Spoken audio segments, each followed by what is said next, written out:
Erev Tov, Parashat Vayechi. Alors dans la Parashat Vayechi, c'est les Birkot Yaakov principalement, les brachot que Yaakov Avinu il va donner. Et il y a une bracha qui a continué à travers les générations et qui est même rapportée dans le Shulchan Aruch. C'est la bracha de Issachar et de Zevulun.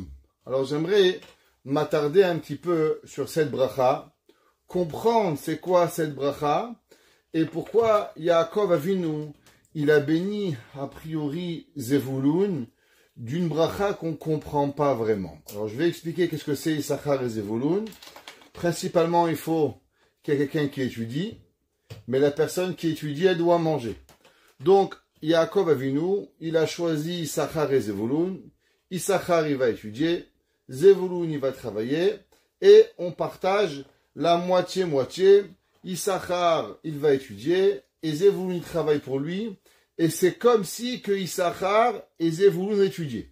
Rashi dit, c'est pour ça que c'est marqué dans la paracha, Zevulun lechof yamim, Zevulun il va habiter à côté des ports, Yamim Ishkon ve'ulachuf oniyot v'yarketu al Sidon.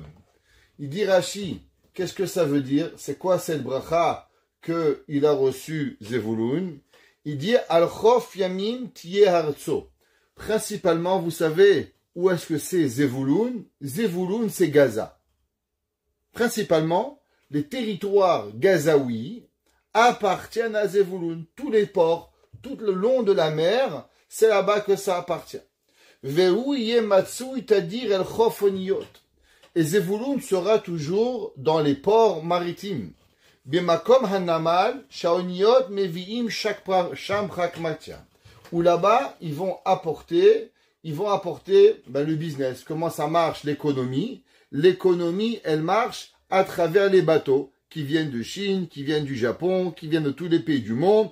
Imaginez-vous encore à l'époque, il n'y avait pas d'avion. En combien les bateaux étaient nécessaires? Shaya Zevulun osek beprakmatia. Zevulun faisait du business. Ou mamtsi maman les chevet Issachar. Et il amène de l'argent à Issachar. Vehem oskim à Torah. Et eux, ils apprennent la Torah. Ou Shamar Moshe, Rashi dit, ben regarde, la bracha de Issachar et Zevulun, elle a continué, non seulement de Yaakov Avinu, mais même Moshe Rabbeinu a donné la même bracha. Comme c'est marqué, Semar Zevulun betzetecha, ve Issachar be'oalecha. Ismar Zevulun betzetecha, Zevulun, il va se réjouir au moment où il va sortir, ve Issachar be'oalecha. Et Issachar, lui, il sera au moment où il va étudier la Torah. Dit Rashi, pourquoi? Zevulun yotze beprakmatia, ve Issachar osek betorat Elokim. Issachar, il va travailler et Issachar, il va étudier la Torah. Alors, on sait qu'il y a une Mishnah dans Pirkei Avot, où la Mishnah nous dit Im en kemach en Torah, im en Torah en kemach.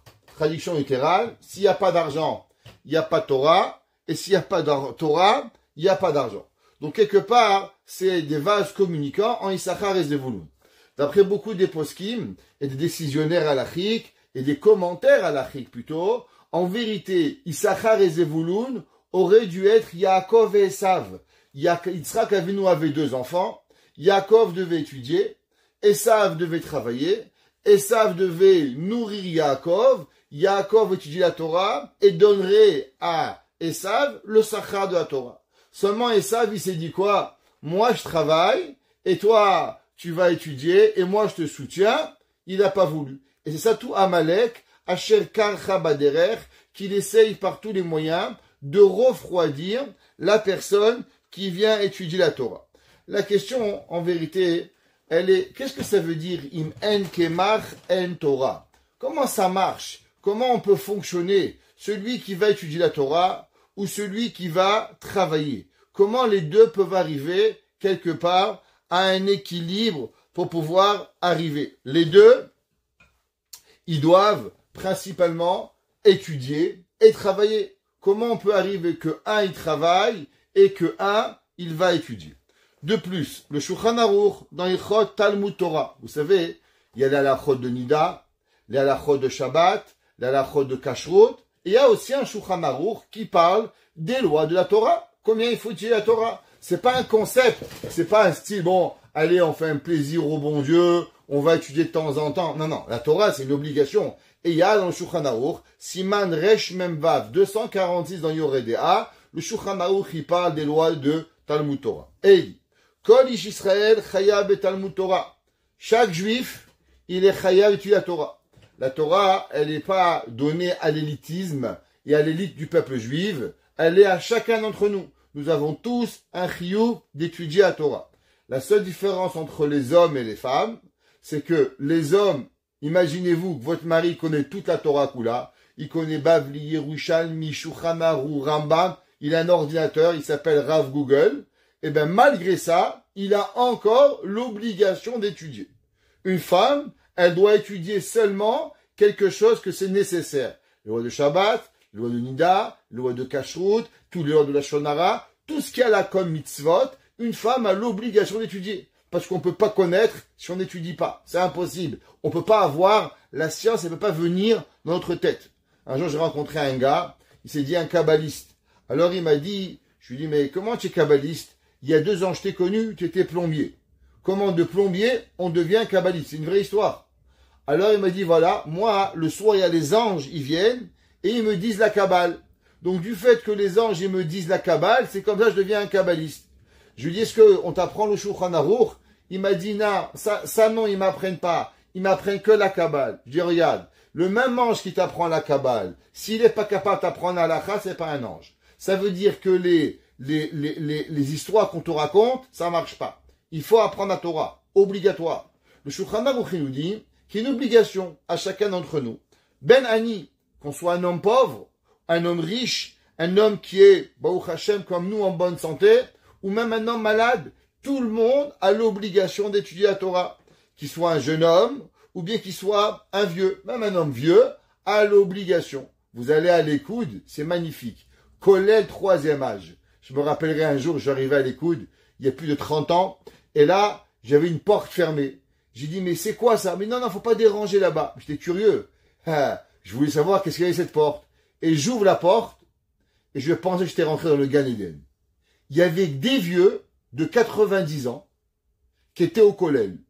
Et quand je suis rentré, tous des longues barbes blanches, que des vieux qui étaient à la retraite, et que ça faisait 20 ans qu'ils passaient leur journée à étudier la Torah. Imaginez-vous, des vieux de 80-90 ans, quand j'ai ouvert la porte, j'avais l'impression que j'étais rentré dans le Gan Eden. De voir cette image, ce petit Kollel de 30-40 gars, en train d'apprendre la Torah, mais vraiment par pureté, sans attendre rien. Leurs enfants sont déjà mariés, ils sont tous des grands-pères, ils sont tout ce que vous voulez, et ils sont juste là pour faire plaisir à Kadosh Baruch Hu. J'ai senti une kidusha qui m'a attrapé, quelque chose de phénoménal qui était cette Torah de pouvoir y arriver. Alors il dit, le Shulchan Aruch, les jeunes et les vieux, et même les gens qui sont pauvres, les gens qui font la mendicité, ont l'obligation d'étudier la Torah. Afilou ba'al isha ubanim, que tu as des enfants ou que tu as des femmes, ça change rien, tu as l'obligation d'étudier la Torah. Chayab likvoa lozman et Talmud Torah. On doit étudier. Combien? Un peu la journée, un peu la nuit. Jour et nuit. On ne peut pas dire, bon, ça va, une fois par semaine, un petit peu le mardi matin, non. Le matin et le soir. Comme c'est marqué le pasuk, Veigata boyomam balayla. Umi sheyefshar lo lilmod. Du Shulchan Aruch, ok. Et qu'est-ce qu'on fait pour ceux qui peuvent pas étudier? Ouais. Mimi, mipne she'eno yodea klal lilmod. Parce qu'il sait pas étudier, il n'était pas à la yeshiva, il a pas appris, il sait pas lire l'hébreu, par beaucoup de choses. Comment on peut faire pour pouvoir y arriver? Idio mipne aterdot sheyeshlo. Ou bien, par exemple, il a beaucoup de soucis financiers, une grande famille, son travail il va pas bien, il peut pas étudier. Alors qu'est-ce qu'il va faire? Dit le Shulchan Aruch, yaspik le'acherim alomdim. Alors tu vas travailler et tu vas nous donner un peu ton argent aux gens qui vont étudier la Torah. Et il dit, le Rama, et qu'est-ce que ça va faire quand tu vas donner ton argent? Alors, vetechachev lo keilu lomed beatzmo. Quand toi tu donnes ton temps, c'est quoi ton temps? Ton temps, c'est ta vie. C'est quoi le temps? Le temps, c'est la vie. L'heure qu'on passe maintenant, elle va plus jamais revenir. Dans le temps que vous gagnez ou le temps que vous perdez, il est pour les netzach, pour la vie. Un homme, il prend $20 de l'heure. Il travaille à $20. Il donne $20 à quelqu'un de tzedaka. Qu'est-ce qu'il lui a donné? Eh bien, il lui a donné 1 heure de sa vie. Parce que $20 est égal à 1 heure. Donc, quand tu donnes $20 à quelqu'un, quand tu gagnes $20, il dit Rabbi Nachman de Breslev, qu'est-ce que tu lui as donné? Ni plus ni moins que 1 heure de ta vie. Tu donnes à quelqu'un $1000, par exemple, tu fais $1000 par mois, eh bien, tu viens de faire cadeau à Dieu 1 mois de ta vie. Parce que pendant 1 mois, tu gagnes $1000, tu donnes $1000 à Tzedaka, tu viens de donner à Kadosh Baruch Hu 1 mois de ta vie. Alors, automatiquement, toi, tu as donné 1 mois de ta vie, en contrepartie, on te donne quoi? On te donne comme si que tu as étudié la Torah. V'yachol adam le'atnot im chavero. Et il dit, tu sais, on peut faire une condition à la Torah. Kodesh shu yasok baTorah, v'hu yamtzilo parnasa v'yachlok imo besachar. Il dit le Rama, il nous est permis de faire un contrat Issachar et Zevulun. C'est quoi? Moi, je travaille, toi, tu étudies. Le Rav Steinman, il avait des Issachar et Zevulun de 5 minutes. Il y avait des gens qui payaient le Rav pour avoir 5 minutes, 1 minute, 2 minutes de son temps. Ils avaient l'heure de Rav Steinman, elle n'était pas allée, ça valait rien. Il disait le Rav Steinman qu'en 1 heure de temps, il pouvait étudier 400 mots de Torah. 400 mots de Torah, il pouvait étudier. Et il a dit le Rav Steinman, qu'est-ce que ça représentait 400 mots de Torah? Alors il dit, vous savez que la Torah c'est marqué qu'elle est Talmud Torah Keneged Kulam. Elle est comme toute la Torah. Alors il a dit, si vous prenez chaque mot de Torah, ça veut dire il est comme 613 mitzvot. Parce que chaque mot, il est plus important que toute la Torah. Donc en vérité, chaque mot, il est compté fois 613. Alors si vous multipliez 400 par 613, ça vous donne combien? 245 200 mitzvot. Il disait le Rav Steinman que si une personne, elle va étudier 1 minute de Torah, à voix haute, en parlant, il peut accomplir combien de mitzvot? 245 200. Et il dit, et si vous faites ça en 1 heure, vous parlez pas pendant 1 heure et vous étudiez, alors vous le multipliez par 60, ça vous donne 14 712 000 mitzvot. Alors Rav Steinman, il disait, on peut faire Issachar et Zevulun, 5 minutes, 10 minutes, 1 heure de temps, ça suffit pour avoir des mitzvot, pour pouvoir y arriver. Alors on va essayer de comprendre, c'est quoi ce principe de Issachar et de Zevulun. Alors, de plus, quelque chose d'intéressant, on voit que Yaakov Avinu et Moshe, les deux, ils ont béni qui? Zevulun avant Issachar. Issachar était plus vieux que Zevulun, et pourtant, dans la bracha, Ismach Zevulun betzetecha, on bénit Zevulun avant, et de plus, on dit dans la bracha de Yaakov Avinu, Zevulun lechof yamin ishkon, et que Zevulun, il a reçu la bracha avant de pouvoir arriver à la bracha de Issachar. Maintenant, je vous pose une question. La bracha, en vérité, de Zevulun, c'est que Zevulun devient un businessman et Issachar, il va travailler. Bien sûr, à l'époque, c'était quoi la parnassa? La parnassa, c'était les bateaux. Mais la Torah, elle est nitzrite. La Torah, elle est éternelle. Akadosh Baruch Hu, il savait très bien qu'en l'an 5784, les plus grands businessmen, ils sont pas dans des bateaux. Ça, c'est les petits businessmen. Les grands businessmen, ils sont derrière des boutons. Eux, ils font pas grand chose. Et c'est eux qui envoient pour pouvoir arriver. Alors, pourquoi la Torah, elle a parlé de bateaux? Pourquoi la Torah, elle a parlé de bateaux et d'eau? La Torah, elle aurait dû dire, Zevulun, il va avoir la parnassa pour Issachar. Pourquoi la Torah, elle a connecté la bracha de Zevulun avec de l'eau? C'est Mar Zevulun betzetecha, V'Issachar be'oalecha, Zevulun echof yamim. Dis-moi Zevulun, flouche, darba yasser, tu auras beaucoup d'argent et tu vas arriver. Pourquoi la Torah, elle va parler que Zevulun, il va être auprès de la mer? Quelle est la signification du bateau de Zevulun? Pour comprendre ça, J'aimerais avec vous ce soir, votre permission, étudier une Gemara dans Masechet Ta'anit. Et alors, c'est une des Gemarot dans Seder Moed. Il y a là-bas l'histoire de Ilfa et Rabbi Yochanan. La Gemara est dans la page 21.1. C'est une longue page de Gemara. Et on va étudier une Gemara. Juste pour comprendre qui va être Rabbi Yochanan. Rabbi Yochanan va vivre 400 ans. Rabbi Yochanan va devenir le Rosh Shiva, qui va être pratiquement comme le roi d'Israël. Rabbi Yochanan va écrire tout le Talmud Bavli, Yerushalmi. Celui qui va écrire tout l'enseignement de la Torah orale Jérusalemi. On sait qu'il y a deux Gemarot, le Talmud babylonien et le Talmud Yerushalmi. Le Talmud Yerushalmi était très très fort, puissant, avec une charifout incroyable, et qui va être le maître de tout Israël, Rabbi Yochanan. Rabbi Yochanan était le grand maître. La Gemara raconte qu'il y avait un jour ce grand maître, Rabbi Yochanan. Alors, à l'inverse de tout ce que les biographies veulent nous dire, que les gens étaient toujours bien. Alors, vous savez, les histoires, les biographies des rabbins, c'est magnifique. Il était rabbin depuis qu'il était dans le ventre de sa mère. Généralement, ni il jouait, ni il mangeait, ni il buvait. Il était rabbin. Vous savez, ça c'est pas très vrai, mais en vérité, les rabbins, la Torah, Rabbi Akiva, elle parle pas comme ça. Rabbi Akiva était un berger, il va devenir un tzaddik. Et la Gemara nous raconte l'histoire de Rabbi Yochanan. Alors, Rabbi Yochanan il avait comme amitié un homme qui s'appelait Ilfa. Ilfa et Rabbi Yochanan. Deux personnages qui étaient à la yeshiva. Et la Gemara nous dit, ils étaient en train d'étudier la Torah, et Drika le umil tatuva. La Gemara dit, il est arrivé les vaches maigres. Alors, des fois, on a les vaches grosses, et des fois, on a les vaches maigres. Et il est arrivé que les deux, à table, il n'y avait plus de quoi manger.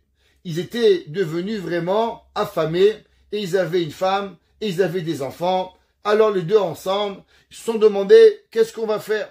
Alors, ils ont dit, Amroué, Nikum venizil veni avad iska. Ils ont dit les deux, regarde, viens, on va aller étudier la Torah, on va y travailler, on va devoir nourrir notre famille. Qu'est-ce qu'on a à faire? Alors ils ont dit, Nekayem be'atzmenu, on va accomplir le verset qui est écrit, Efes kilo ye bechaevion. La Torah, elle interdit à l'homme de devenir pauvre. Alors Ilfa et Rabbi Yochanan, ils ont dit, viens, on va aller travailler. Au moins, on va pas faire la mendicité. La Gemara, elle dit, ouais, Azla, Otzve, Tute, Goudareia. Ils sont partis, et en allant faire du travail, trouver un job, ils se sont installés derrière un mur. Et ce mur était un mur branlant. C'était un mur qui avait une vieille maison, et le mur n'était pas très solide. Ok? La Gemara a dit, Havu, Kae, Chache, Rifta. Ils étaient en train de manger leur pain. Rappelez-vous cette question. Qu'est-ce que la Gemara a besoin de nous raconter? Qu'ils ont mangé du pain. La Gemara n'a pas dit qu'ils sont partis aux toilettes. La Gemara n'a pas dit qu'ils ont fait Birkat Amazon. Ils mangent du pain. Pourquoi ils mangent du pain? C'est quoi? Quel important avec l'histoire? Aucune, a priori. Mais gardez la question. La Gemara a dit, Atoutre Malaché Acharet. Ils sont venus deux anges du ciel. Ils sont descendus. Shmae Rabbi Yochanan de Amar le Chavre. Rabbi Yochanan, il a entendu un des anges qui disait à son ami, il lui a dit, Nishte alayu haiguda venaktini. Viens, on fait tomber le mur et on les tue. On tue Ilfa et Rabbi Yochanan. Viens, allez, on se débarrasse d'eux. Pourquoi? Shemanichim chaya olamaba veoskim bechayesha. Il dit parce que regarde, ils ont quitté la yeshiva pour aller faire du business. Alors ils vont s'occuper du temps. Ils vont perdre leur temps à travailler, à la place d'étudier la Torah. Viens, on les tue. Pourquoi? Alors, il lui a dit, le deuxième malach, qui a entendu son copain, qui lui a dit, viens, on le tue, viens, on les tue. Alors, Amal et Idar, Shavkinu. Il dit, non, ne les tue pas. Il a dit, ah oui, pourquoi? Pourquoi je voudrais pas les tuer? Il dit, Ika beuchad de kaima el sha'ata. Il lui a dit, parce que il y a un d'entre eux qui va devenir un grand rabbin. Alors, viens, on les tue pas. La Gemara a dit que Rabbi Yochanan Shama. Rabbi Yochanan, il a entendu la conversation avec les deux anges. Un ange qui voulait les tuer, l'autre ange qui lui a dit ne les tue pas parce qu'un d'entre eux va devenir rabbin, un grand rabbin, alors laisse-les vivants. Alors, la Gemara dit que Ilfa la Shama. Ilfa, lui, il n'a pas écouté. Alors, Rabbi Yochanan, il a demandé à son ami Ilfa, il lui a dit, les Ilfa, Shama marmide.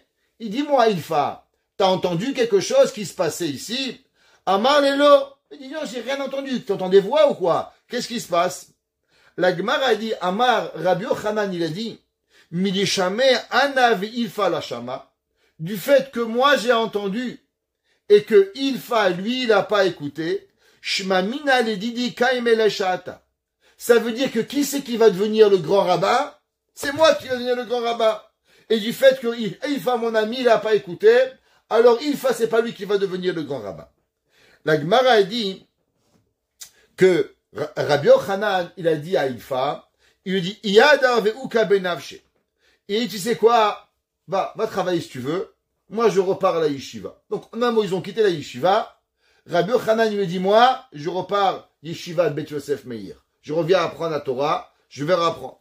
Il lui a dit pourquoi? Kilo yichdal evion mikerev haaretz. Il lui a dit pourquoi? Parce que sûrement, Akadosh Baruch Hu, il promet que les rabbins vont pas devenir pauvres. Donc maintenant, c'est vrai que c'est difficile, mais la Torah, elle va de nouveau, elle va venir et elle va me rendre, m'aider. L'Agmar a dit Yohanan Hada, Rabbi Yochanan Hada. Rabbi Yochanan, il est reparti à la yeshiva. Ilfa la Hada. Ilfa, il est parti faire du business. L'Agmar a dit Ade Ate Ilfa, jusqu'à, en attendant que Ilfa, il revienne des villes, devenir millionnaire, il était parti faire des gros business et devenir très riche, Ilfa. L'Agmar a dit Mali Rabbi Yochanan. En attendant, il s'est passé quoi? Qui c'est qu'ils ont nommé roi d'Israël? Qu'est-ce que ça veut dire roi? Pas un vrai roi, mais était le chef de tout Israël de la Torah, Rabbi Yochanan. Rabbi Yochanan, à l'époque, était le matra de Sion et le matra d'Exilatre. C'était lui l'autorité rabbinique jusqu'en l'an 400. L'an 400 après Bessé, c'était le Rabbi Yochanan qui était roi. Pratiquement de l'an 250 à l'an 400, c'est Rabbi Yochanan qui va être le roi. La Gemara a dit, comme le Kohen Gadol, que le Kohen Gadol était le plus grand, c'était comme un melech, pareil Rabbi Yochanan. Alors, un jour, qui c'est qui revient? Revient Ilfa. Et Ilfa, il revient.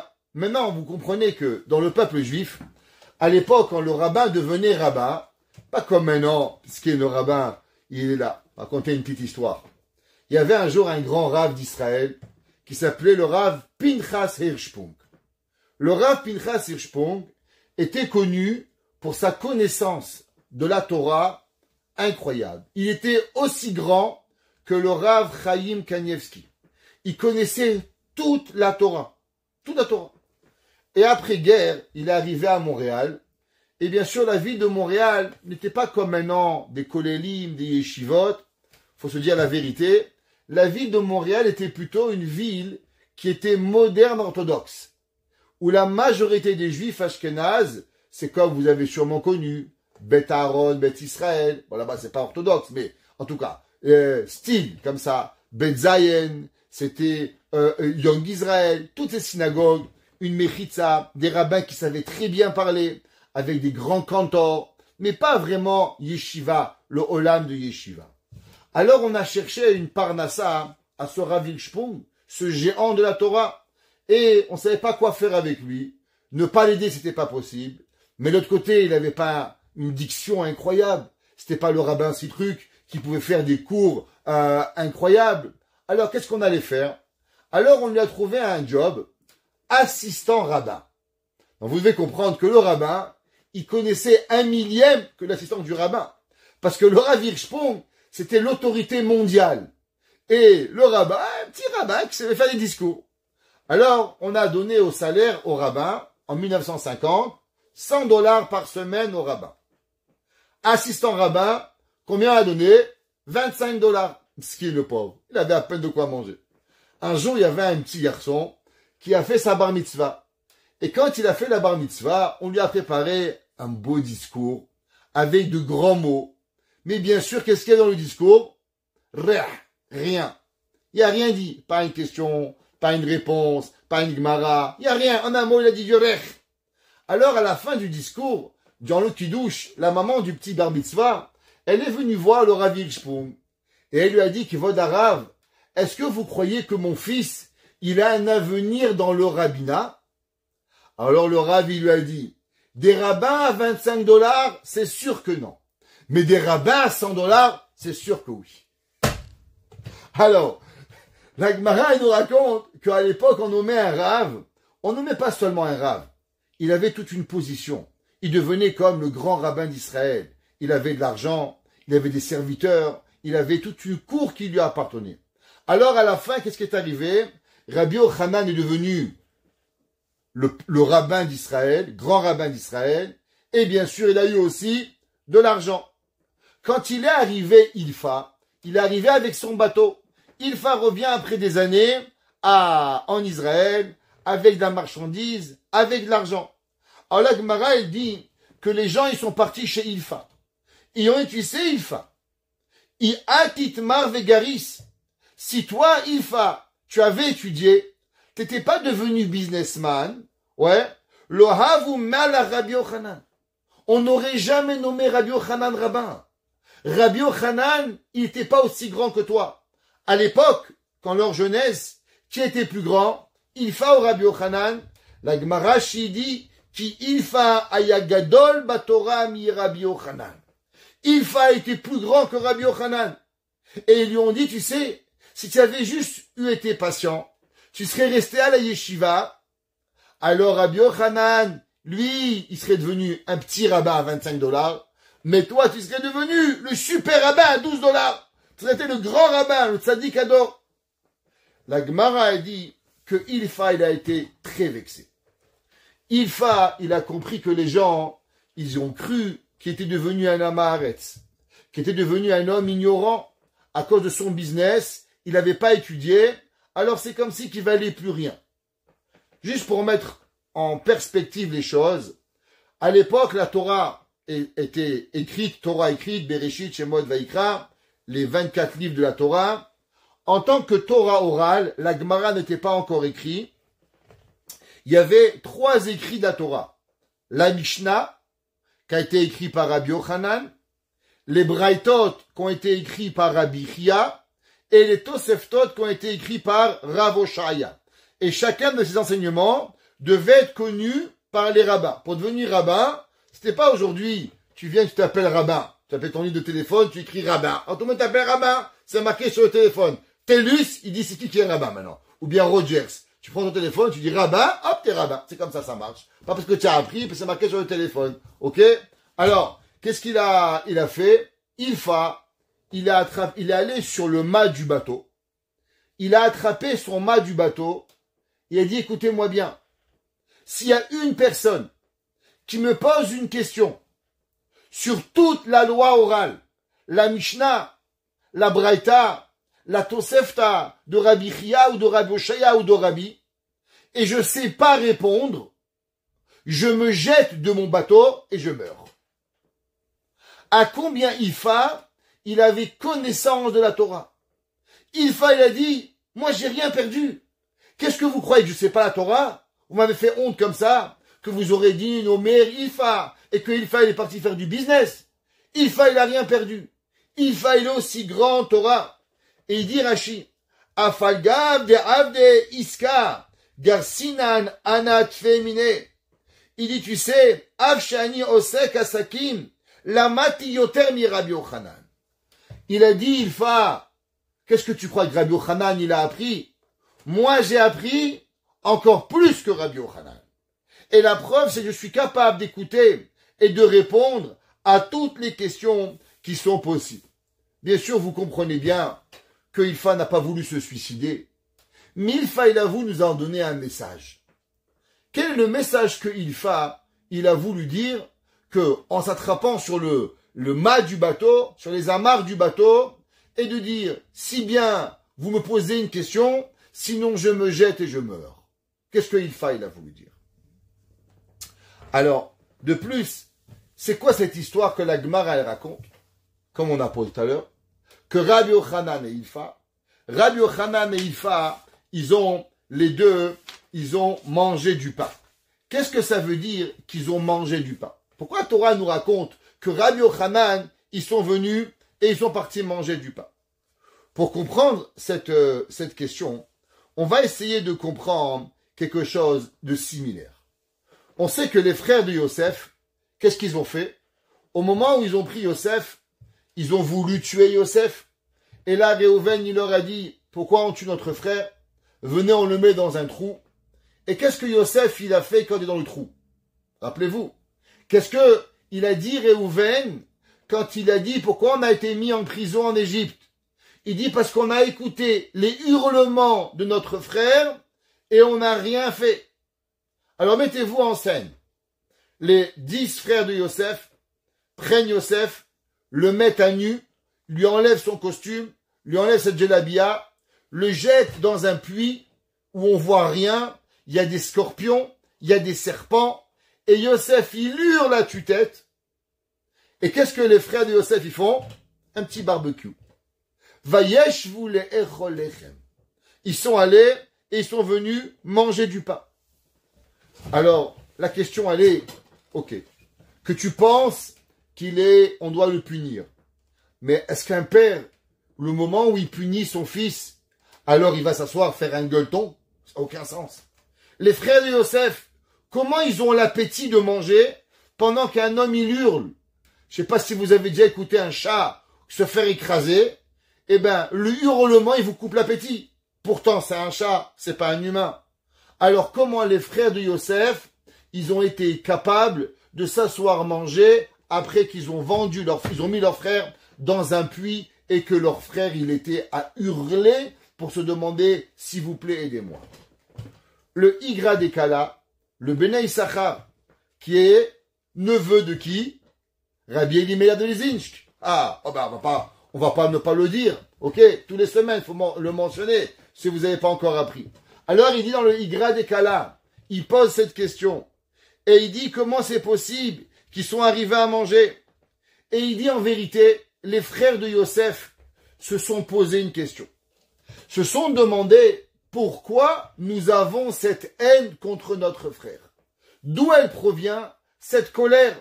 On voit un frère, il arrive, et on n'a qu'une chose envie, de le prendre, de le vendre, de le tuer. Pas normal. On est des humains, on est des gens normaux. D'où elle nous provient cette haine? Alors il dit le Igra des Kala, ils se sont dit sûrement qu'on a faim. Et quand l'homme il a faim, qu'est-ce qu'il a? Il est énervé. Comme c'est marqué le dicton en hébreu, Sha'at achila, Sha'at milchama. Le moment de manger, c'est le moment de la guerre.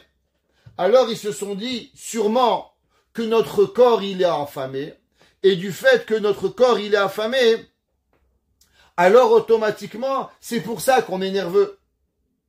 Écoutez bien, il dit le Bnei Issachar au nom du Rabbi Menachem Mendel de Reminov. Il dit le Rabbi Menachem Mendel de Reminov, il dit vous savez quand un humain avec un grand H, il vient de voyage, qu'est-ce qu'il est?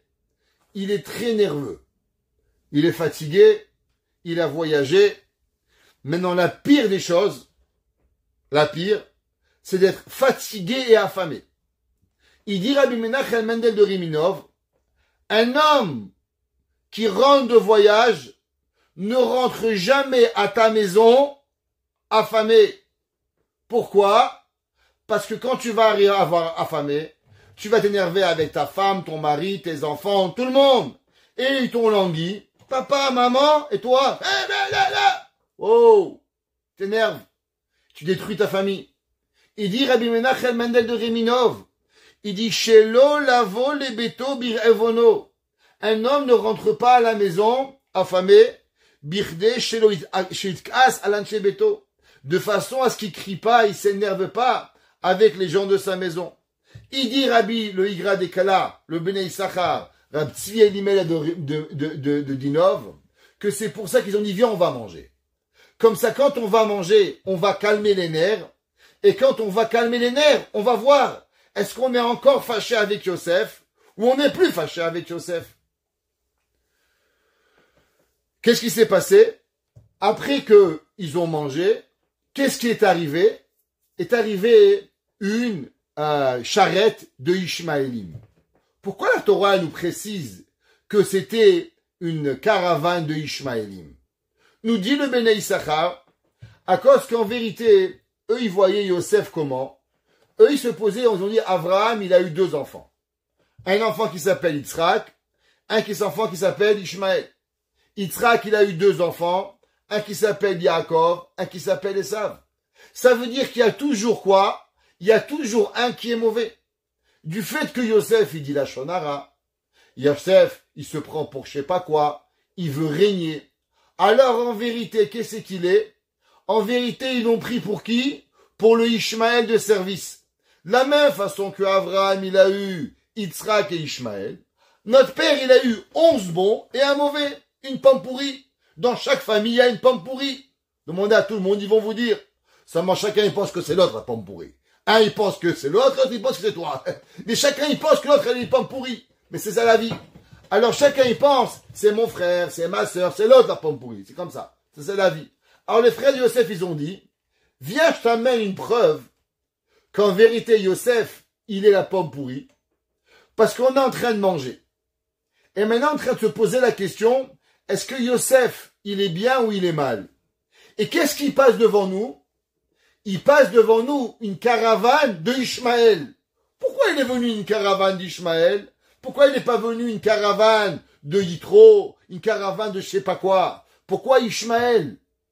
Il dit le Yigradeka, ils ont dit, ah, c'est un message divin que Akadosh Baruch Hu nous a dit qu'en vérité, Yosef, il est quoi? Yosef, il est comme Ishmaël. Il est la pomme pourrie de service et c'est pour ça qu'il faut le vendre. Le Tzemach David, le fils du Igra Dekala. Donc le Igra Dekala était le neveu de Rabbi Elimelech. Son fils, donc le petit neveu de Rabbi Elimelech, dans le Sefer Tzemach David, il écrit là-bas et il dit, quelle était en vérité la raison pourquoi ils ont mangé? Il dit parce qu'ils avaient ce doute. Est-ce que Yosef est une bonne personne ou Yosef il n'est pas une bonne personne? Alors vous savez qu'en vérité, qu'est-ce qui se passe? On est dans un monde qui s'appelle le Olam HaTikun, le monde de la réparation. C'est-à-dire quoi? Toute notre vie, on est dans le doute. Est-ce qu'on est bien ou on est mal? Et des fois, on a besoin d'aide pour nous pousser à choisir le bien. On veut choisir le bien, on n'y arrive pas. Alors, vous savez qu'il y a une chose qui s'appelle l'aliment. Les aliments, c'est quoi? Ce sont des âmes que nous prenons et que nous devons élever pour pouvoir arriver.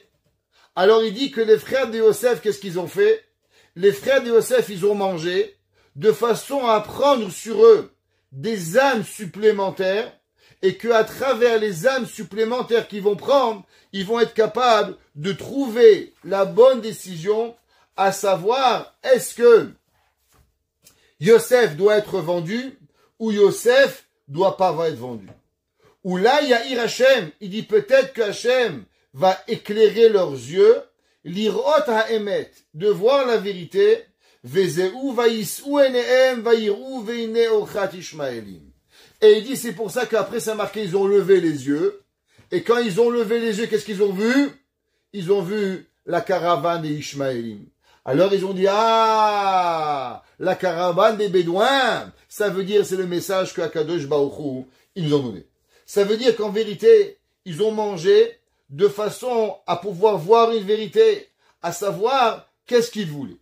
Pareil, nous dit les Mefarshim, pourquoi Ilfa et Rabbi Yochanan sont partis manger? Parce que Rabbi Yochanan et Ilfa avaient un doute. Est-ce qu'on fait bien d'aller travailler? Ou bien on doit repartir à la yeshiva? Alors ils ont dit, regarde, de la même façon que les frères de Yosef, avant de vendre Yosef, ils se sont assis à manger. Alors, Ilfa et Rabbi Yochanan aussi, qu'est-ce qu'ils ont fait? Ils se sont assis à manger pour pouvoir trouver une solution. Quoi faire? Est-ce que on vient ou on vient pas?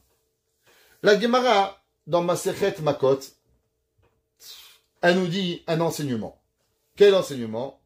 La Gemara, elle dit, Bederech she Adam rotze lelech malichinoto. La Gemara dit attention, tu dois savoir où tu veux aller, où toi tu veux aller. Akadosh Baruch Hu, il va te pousser. Tu veux le bien, tu vas être poussé vers le bien. Tu veux le moins bien, tu vas être poussé dans le moins bien. La Gemara dit d'où est-ce qu'on sait ça? La Gemara dit ça, on va le prouver de 3 versets. Un verset dans la Torah, un verset dans les Nevi'im et un verset dans les Ketuvim. La Gemara a dit que l'enseignement de cela est appris de 3 versets. Le premier, il était rêvé avec Bilham. Que quoi? Bilham, Hachem, il a dit à Bilham, ne va pas avec Balak. Balak, il a insisté. Hachem, tu veux aller? Vas-y. Tu vois qu'au début, Dieu, il dit à Bilham, non, ne viens pas. Mais après que Bilham, il pousse à vouloir venir, alors Hachem lui dit, vas-y. La Gemara, il est Nevi'im. C'est marqué dans le Psukim, dans Yeshaya.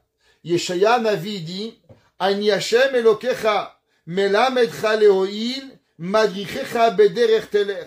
Yeshaya 48, il dit, Hashem, tu veux aller, où toi tu vas vouloir aller, eh ben, je vais te guider.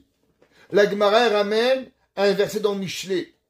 Shlomo HaMelech, il écrit, Imnalet simu yalitz, vela'ana v'imita enchen. Il dit qu'en vérité, Hashem, qu'est-ce qu'il fait? Par rapport aux gens, aux moqueurs, il se moque, et aux gens bien, il leur donne de la grâce. Ça veut dire, tu veux te moquer, on va trouver de quoi te moquer. Il y a des gens qui aiment les blagues et les moqueries. Ils passent leur vie à trouver des moqueries. Un homme, il aime les gens bien, il aime les gens bien. En français, il y a un dicton qui dit, dis-moi qui tu fréquentes, je vais te dire qui tu es. Pourquoi? Parce qu'en vérité, quand tu as un gars bien, alors tu es bien. Quand tu fréquentes des gens mal, tu es mal. On raconte de Rabbi Levi Yitzhak de Berditchov. Il y avait un jour un homme, il est venu le voir, il lui a dit, Rabbi, je marie ma fille, j'ai besoin d'argent. Le Rav, il dit, d'où tu habites? Montréal. Top. Il lui a dit Montréal, je sais pas quelle ville lui a dit, hein, cette histoire, c'est pas de Montréal, vous inquiétez pas. Alors, il lui a dit, combien tu as besoin d'argent? Il dit, voilà, ah, il lui a donné une grande somme d'argent. 2 secondes plus tard, un autre homme, il arrive, d'où tu viens? Il dit, je viens de Montréal. Il dit, qu'est-ce que tu veux? Ma fille. Et là, le rabbi lui donne 1 rouble. Le gaba et le bedeau, il dit, rabbi, je comprends pas. Le premier, tu as donné 1000 roubles. Le deuxième, 1 rouble. Pourquoi? Il dit, parce qu'au premier, je lui ai demandé d'où tu habites. Montréal. Qu'est-ce qu'il y a à Montréal? Waouh. Montréal, Kolel Keter Torah, Kolel Benoliel, Kolel Avram Abitbol, Yeshiva Yavne, Yeshiva Gedola, Mesivta, Satmar, Belz, Vijnitz. Bah, magnifique. Une ville de Torah. Top. Le deuxième, je lui ai demandé où tu habites. Montréal. Qu'est-ce qu'il y a? Le forum des Canadiens, la coupe Roger de tennis. Il m'a raconté de tout ce qu'il y a à Montréal de mal. J'ai compris que le premier, qu'est-ce qu'il fait de sa journée? Eh bien, lui, il fréquente la yeshiva, le kollel, la Beth Knesset, les endroits de Torah. Ça qu'il fréquente. L'autre, qu'est-ce qu'il fait? Il passe du football au hockey, au tennis. Il passe son temps à perdre son temps. Alors, automatiquement, jette pas les gens qui perdent leur temps. Ça veut dire que l'homme où il veut aller, c'est là que Akadosh Baruch Hu il amène. Et le Maharsha, Rabbeinu Shlomo Eliezer Adlish, il explique et il dit, il faut accélérer un petit peu parce qu'il a. Il dit Rabbeinu Shlomo Eliezer Adlish, qu'est-ce que ça veut dire ce principe? Et il dit la chose suivante. Et il dit Deloka marche molich Akadosh Baruch Hu. Et la molichinoto. Il dit pourquoi c'est marqué que Bederer Shadam Rotz Lalechet Molichin. Pourquoi Molichin au pluriel? Ça devrait être marqué Molichoto. Que Dieu il amène. Et il dit que non, qu'en vérité, c'est qui vous aide? Écoutez bien ce qu'il dit le Maharsha. Il dit en vérité, chez Kol Marshava Vedibour ou Maase Adam. Il dit, tu sais, qui c'est qui t'amène? Ce que tu penses, ce que tu dis, ce que tu fais. Ine hu borel o malach, les filles inyano imletov imlera. Il dit, vous savez qui c'est qui vous amène? C'est pas Dieu. Vos pensées, votre parole, vos actions, elles créent des anges. Et les anges que vous créez, c'est eux qui vous amènent vers le bien, ou les anges mauvais, ils vous amènent vers le mal. C'est pour ça que c'est marqué Bederer Shadam Rotze Lalechet, Rotze. Le ratson de l'homme, Molichinoto. C'est eux qui l'amènent. Pourquoi? Parce que c'est ça qui amène l'homme ce sont tous les malachim qu'il apporte à la personne. Aval kefir etzonodam molichimoto. Le principal de la volonté et les plus grands anges, par quoi ils sont créés? Écoutez bien le Maharsha, par la force de notre pensée. Pense bien, tu iras bien. Pense au bien, tu vas faire du bien. Pense au mal, Dieu préserve, il va arriver. Et il dit que tous les malachim qui ont été créés de la volonté et la pensée de l'homme, ouais, et il dit, c'est ça que la Torah a dit, qu'en vérité, Bilam Aracha, pourquoi il est parti avec les accompagnateurs de Balak? Il dit parce qu'au moment où il a voulu aller avec eux, alors il a créé un ange qui va aider Bilam à aller avec Balak pour pouvoir faire du mal. Et c'est ça, en vérité, qu'est-ce qui s'est passé? Que au moment où Rabbi Yochanan et Ilfas, ouais, ils ont dit Nikum Venizal. Qu'est-ce qu'ils ont dit? Viens, on va y travailler de façon à ce qu'on ne va pas devenir pauvre. Pourquoi il y a eu 2 anges qui sont venus? Pourquoi 2 anges? Parce qu'en vérité, un ange, c'était l'ange de Rabbi Yochanan, et un ange, c'était qui? L'ange de Ilfa. Et chacun des anges, il avait véritablement une différente mission à pouvoir aider Rabbi Yochanan à devenir Rosh Yeshiva, et l'autre à devenir Behemet, arriver à aider Ilfa. C'est marqué dans la Gemara, dans l'émission Pirkei Avot. La vie il a fait Torah Derecheretz, Sheyegiat Shneem Ashkechet Avon. Qu'est-ce que ça veut dire? Que la personne, elle doit travailler pour pouvoir arriver. Ça veut dire qu'il y a quelque part quelque chose. Ilfa, il avait une raison d'être. C'est quoi la raison d'être? Alors, le Shla Kadosh, le Shenel Luchot Abrit, Rav Yeshayahu Horowitz, qui était contemporain du Bet Yosef et du Harizal à Tzfat. Et il écrit au nom du Sefer HaHaredim. Sefer HaHaredim était un Rishon qui a écrit les mitzvot. Et il écrit quelque chose d'extraordinaire. Et il dit la chose suivante. Ha'olam hazeh yam so'er. Écoutez qu'est-ce qu'il dit. Il dit le monde, aujourd'hui, il est quoi? Il dit le monde, il est une mer turbulente. C'est comme, quand je ne sais pas si vous avez déjà été en mer, moi j'ai déjà pris un paquebot, il y avait des vagues de 40 mètres. Je ne sais pas si vous savez ce que ça représente. Au 12e étage, les vagues, elles frappaient. Des trous, 100 mètres. J'étais sûr qu'on allait mourir. Les assiettes, des casseroles, tout par terre. C'est impressionnant. Le monde est un monde entier qui est en crise. Et il dit, Sarich edamot ha'adam bedato keilu ushat. Et l'homme, il doit s'imaginer qu'il est dans cette bataille de l'eau et l'humain, cette guerre humain contre eau, avec cette yam, cette mer déchaînée. Yarim rocho le malaliotro. Et qu'est-ce que l'homme, il essaye de faire? Il essaie de tenir la tête au-dessus de l'eau. Parce que dès que tu mets la tête dans de l'eau, mon frère, t'es fini. Qu'est-ce qui te sauve la vie? C'est de garder la tête le maximum. Pourquoi la bouée, on la met là? Parce que l'essentiel, c'est quoi? C'est que la tête, elle reste au-dessus de l'eau. Toute notre vie, c'est quoi? C'est de maintenir la tête au-dessus de l'eau. Veizaer panikatsu bepi vamayim. Et l'homme, il doit faire attention, 2 choses. 1, que la tête, elle rentre dans l'eau. Et 2, que tu bois la tasse. Parce qu'au bout d'un moment, 1 tasse, 2 tasses, 3 tasses, et à la fin, c'est fini. Il n'y a plus de tasse. Ouais, la tasse, elle est cassée, et tu vas finir. Et c'est ça, l'homme, il doit se protéger des vagues qui viennent, et sinon, malheureusement, il va tomber. David Amelech, il écrit, dans Teilim 124, Loulé Hachem, si c'était pas Hachem, Shehaya Lanu, que Dieu était avec nous, Bekum Aleinu Adam, au moment où l'homme il se tient, Azraim Belaunu, alors la vie, elle nous aurait avalé. Beharot Apambanu, avec cette colère, Azhamayim Shetafunu, alors l'eau nous aurait coulé, Nachala Avara Nafshenu, Amayim Hazedonim. Ça veut dire que quoi? Que la vie, en vérité, elle est une mer qui a qu'une seule envie. Elle est la mer de vouloir nous couler. Rabbeinu Bechaye. Rabbeinu Bechaye, il demande, il dit comment on dit en hébreu le principe de nature? Comment on appelle la nature en hébreu? Répondez pas tous en même temps. Teva. Teva, c'est la nature. Il dit, Rabbeinu Bechaye, c'est quoi le Shoresh Hamila? C'est quoi la racine du mot Teva? Qu'est-ce que ça veut dire Teva? Il dit, vous savez qu'est-ce que ça veut dire le mot Teva? Ça vient de la racine du mot Tvia. C'est quoi Tvia? Couler. Vous savez qu'est-ce que le monde y veut?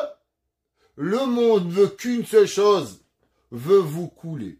Tout ce qui se passe dans le monde n'est là qu'à une raison, pour vous descendre de votre madriga. Vous êtes Shomer Shabbat, pas Shabbat, Kashrut, pas Kashrut, avancé, Simcha, tristesse. Toute votre vie s'est basée sur une seule chose. Le monde n'a envie que de vous couler. Qu'il est Karnikra Teva Beshemze. Il dit c'est pour ça que la nature, elle s'appelle comme ça. Ki yitva Adam ben Metsulato. Parce que l'homme, il va couler entre les vagues. Veyered leber shachat. Et il va tomber dans les abîmes. Imlo Isaerbo. Si l'homme, il va en mer, alors il met une bouée. Sinon, il va couler. Kemi sheba ben Metsulotiam. C'est ça que toute la personne, elle est. C'est pour ça que là, qu'est-ce qu'il doit faire? Il a dit au nom du Shla, il doit seulement garder la tête en haut pour pouvoir sauver. Pareil, Narshon ben Aminadav. Qu'est-ce que Narshon ben Aminadav, il a dit? Narshon ben Aminadav, il est rentré dans la mer, et en rentrant dans la mer, qu'est-ce qu'il a fait? Il est arrivé jusqu'à l'eau, et là, il a dit, s'il te plaît, Akadosh Baruch Hu, aide-moi, donne-moi, pour pouvoir y arriver. La Gemara dans Masechet Iruvin, elle nous ramène que Rav Shmuel, il a dit à Rav Yehuda, Shnena, et il lui a dit, Petar Pumecha, s'il te plaît, ouvre ta bouche, donne-moi un petit peu de Torah. Alors il lui a dit, de façon que tu vives vieux. Alors il lui a dit le verset, Ki chayim em lemotsehem, car elle est la vie à ceux qui le sortent, ou lechol besaro mirpa, et à toute maladie, il y a une guérison. Et il lui dit, qu'est-ce que ça veut dire, al tikre lemotsehem, et là lemotsehem. Il dit, tu sais à qui elle appartient la vie? La vie, elle appartient à celui qui étudie la Torah. Ça veut dire que comment l'homme il s'en sort, comment l'homme il arrive à se sauver de la tumulte de la vie, qu'est-ce que ça veut dire d'avoir la tête en haut? La tête en haut, c'est d'avoir la Torah. Quand l'homme il étudie, alors l'homme il arrive. La Torah, c'est la seule chose qui arrive et qui est capable de pouvoir nous sauver. Le Rav Hanoch Einer de Alexander, qui était qui? Le premier rabbi de Gour, il s'appelait le Chidushé Harim. Quand lui, il est mort, malheureusement, il est mort avec 13 enfants. Dieu préserve. Il n'a laissé qu'un petit enfant, qui était trop jeune pour prendre la place de son maître, son grand-père. Alors Rav Hanoch Einer est devenu le rabbi. Et quand, 4 ans après, il est niftar Rav Hanoch Einer de Alexander, alors le Sfat Emet est devenu rabbi à l'âge de 23 ans. À l'âge de 23 ans, le Sfat Emet est devenu maître chassidique de la plus grande dynastie de Pologne de la chassidoute. Et le Rav Alexander, il a dit, qu'est-ce que ça veut dire? Que la personne, le monde est à couler. Il dit en vérité, tout le monde, comme on a expliqué, est une tumute d'eau, est une guerre, un ouragan dans la mer. Mais pour se sauver, qu'est-ce qu'on doit avoir? On doit avoir seulement une ficelle. Cette ficelle, c'est elle qui nous vient et qu'elle va nous sauver. Il dit, il dit, comment l'homme il tombe à la mer, qu'est-ce qu'on fait? On lui jette une bouée et on attrape la bouée avec un fil pour le ramener. Il dit, l'homme est tombé dans l'eau et Hachem il t'a jeté une bouée. C'est quoi la bouée? C'est la Torah. Mais la Torah, à l'autre côté, il y a un homme qui tire pour pouvoir te ramener à cette. Et c'est pour ça, qu'est-ce que ça s'appelle ça? Des tzitzit. Pourquoi on a des tzitziot? Pourquoi on a des fils? Il dit parce que les fils, c'est le principe du fil pour nous ramener à Kadosh Baruch Hu. Hachem t'a jeté dans la mer, et là toi tu viens, et tu vas être rapporté à ce que Kadosh Baruch Hu il vient. Le Sfat Emet, il ramène au nom de son grand-père, le Chidushé Harim, et il dit, Ki a Torah notenet chayim, à qui la Torah donne de la vie, écoutez bien, les mi shiodea sheikar achiyud rak me Torah. Connaissez la blague du gars qui cherche à acheter de l'eau. Et qu'est-ce qu'on lui dit? Non, désolé, je vends pas d'eau, je vends des cravates. Et au bout du 20e magasin, il dit, est-ce que je peux avoir de l'eau? Il dit, désolé, je vends de l'eau seulement à celui qui vend des cravates. Il dit le Sfat Emet, c'est pas une blague. Qui sait que la Torah, elle sauve? Seulement celui que l'homme y comprend que la Torah, c'est une bouée. Mais imaginez-vous, un homme, il sait pas ce que c'est une bouée. Il rentre dans le bateau, il voit une bouée, il la jette à la mer. Qu'est-ce qu'il vient de jeter?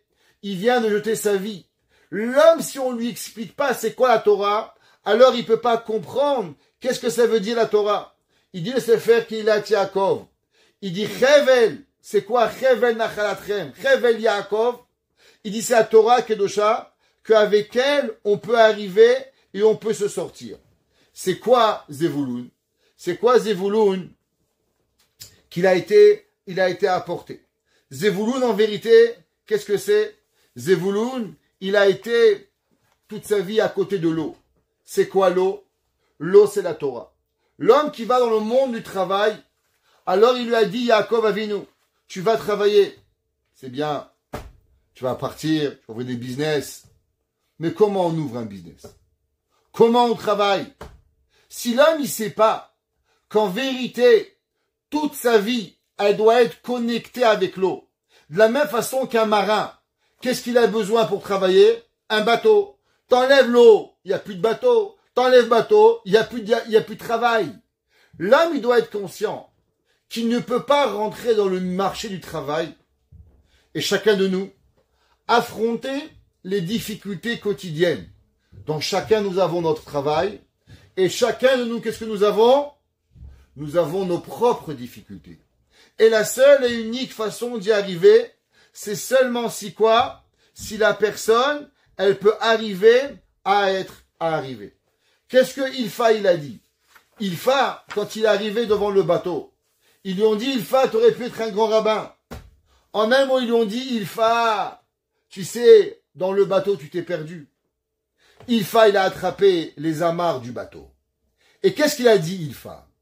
Ilfa, il a dit, vous vous trompez.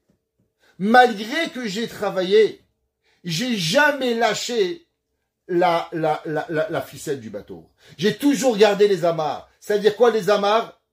J'ai toujours gardé le moyen de rester. C'est-à-dire que Ilfa, il avait une mission. Ilfa, il est devenu quoi? Ilfa, il est devenu le symbole de l'homme qui travaille, mais qui va rester dans la Torah. Ça veut dire souvent, il y a des gens, ils pensent, bon, le rabbin, il est religieux, c'est normal. Mais moi, je travaille. Et alors, t'as pas le même bon Dieu? T'as pas le même Shabbat? T'as pas la même cacheroute? T'as pas les mêmes? Ils viennent passer les fêtes. Combien des gens, malheureusement, combien ils sont partis à des dîners de Noël en mangeant cachère? Combien c'est grave d'aller à un dîner de Noël?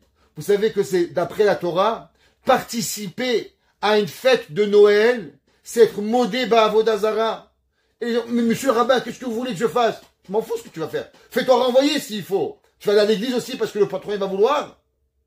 Mais malheureusement, ça a l'air que le travail, il n'y a plus de loi, il n'y a plus de cache-route, on mange n'importe où, on boit n'importe où, on fait n'importe quoi, sous le prétexte que quoi? Sous le prétexte qu'on travaille. Ilfa, il a dit, c'est pas comme ça la vie. Ilfa est devenu un homme qui connaissait Mishnah, Gemara, Braïta, Tosefta, toute la Torah. On lui a dit, mais comment tu arrives à Ilfa? Ilfa, tu sais pourquoi? Parce que moi, j'ai toujours attrapé les amarres du bateau. Maintenant, pourquoi Rabbi Yochanan, il a mérité plus que Ilfa? Alors, le Midrash dans Shir HaShirim, et avec ça on terminera. Il dit le Midrash dans Shir HaShirim qu'un jour, Rabbi Yochanan était vieux et il marchait avec Rabbi Chia bar Abba. Rabbi Chia bar Abba aidait à marcher Rabbi Yochanan. Alors ils marchaient, ils sont arrivés dans un champ. Quand ils sont arrivés dans le champ, Rabbi Yochanan, il est arrivé à Rabbi Chia. Tu sais quoi? Hadin betchalka havadidi. Tu sais, cette terre-là, elle m'appartenait. Elle m'était à moi. Et il dit, ah oui, alors pourquoi tu l'as vendue? Il a dit, Rabbi Yochanan, pour pouvoir étudier un an de plus. Ils ont continué à marcher. Et la Gemara a dit, Mitoun had bet karem. Ils sont arrivés dans une vigne. Une belle vigne. Il y avait des gros raisins. Alors Rabbi Yochanan, il dit à Rabbi Chia, tu sais, cette vigne, elle m'appartenait. Et il lui a dit, pourquoi? Tu l'as vendue. Il a dit, pour étudier encore 1 an. Ils ont avancé encore. Ils sont arrivés dans un champ où il y avait des olives. Les olives, c'est l'huile. C'est la richesse. Et tu sais, ce champ d'olives, cet olivier, elle m'appartenait. Et il dit, ah, pourquoi tu l'as vendu? Il dit, pour pouvoir étudier la Torah. Alors, à ce moment-là, Rabbi Chia, il a commencé à pleurer. Comment le grand maître, il avait des champs, il avait des oliviers, il avait des vignes, et il a tout vendu. Alors Rabbi Yochanan, il lui a dit à Rabbi Chia, pourquoi tu pleures? Quelle est la raison pourquoi tu pleures? Il dit, mais comment je pleure pas? Mais t'as rien laissé pour ta vieillesse. Combien de temps tu vas être rabbin, tu crois? Le salaire, tu vas aller à la retraite. Et un beau jour, il va te rester quoi? Makan Choualo. Le rabbin, qu'est-ce qu'il lui reste? Rien. Il a pas d'assurance. Il a jamais économisé rien du tout. Qu'est-ce qu'il va avoir, Rabbi Chia? Il a dit à Rabbi Yochanan. Qu'est-ce que tu vas recevoir? Alors il lui a dit, Rabbi Yochanan, Chia, béni, il dit mon fils, Chia, qu'est-ce que tu veux? J'ai vendu quelque chose qui a été créé en 6 jours. Le monde entier. Combien de temps Dieu il a pris pour le créer? 6 jours.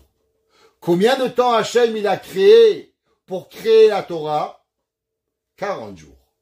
Alors il lui a dit, Rabbi Chia, Rabbi Yochanan à Rabbi Chia, qu'est-ce que tu crois que j'ai fait une mauvaise affaire? J'ai fait la plus bonne affaire. Regarde, j'ai vendu quelque chose que Dieu, il a mis 6 jours à créer pour obtenir quelque chose qui a été préparé pendant 40 jours. Et la Gemara a dit, c'est pour ça que c'est marqué, Rabbi Yochanan ayadoro kore alav, imitel ish kolon beto be'ahava. La Gemara dit, qu'est-ce qu'on disait sur Rabbi Yochanan? Que si l'homme il donnerait tout l'argent du monde pour l'amour, l'amour n'est pas achetable. Boz Yavuzulo.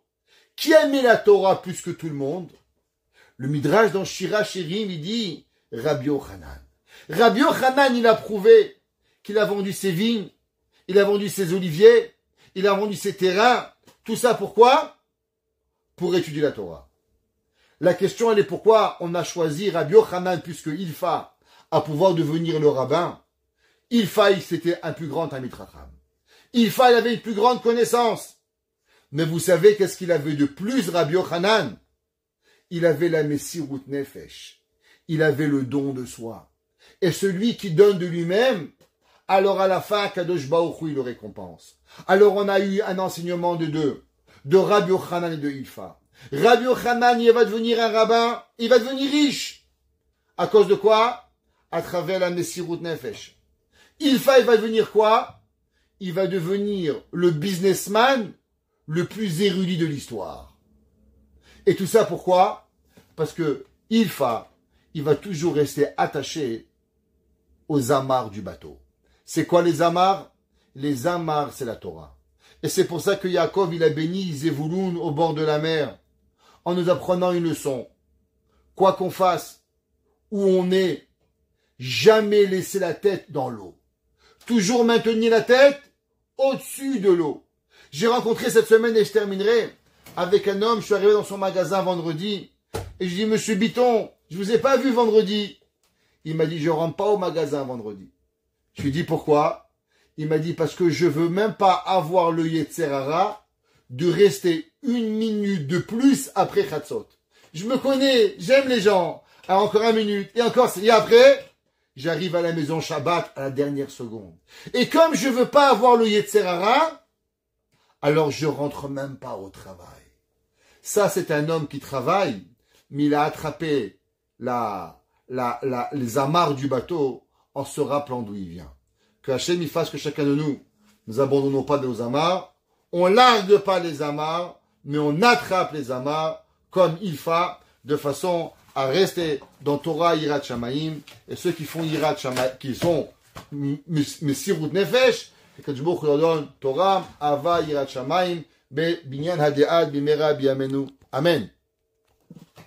Amen.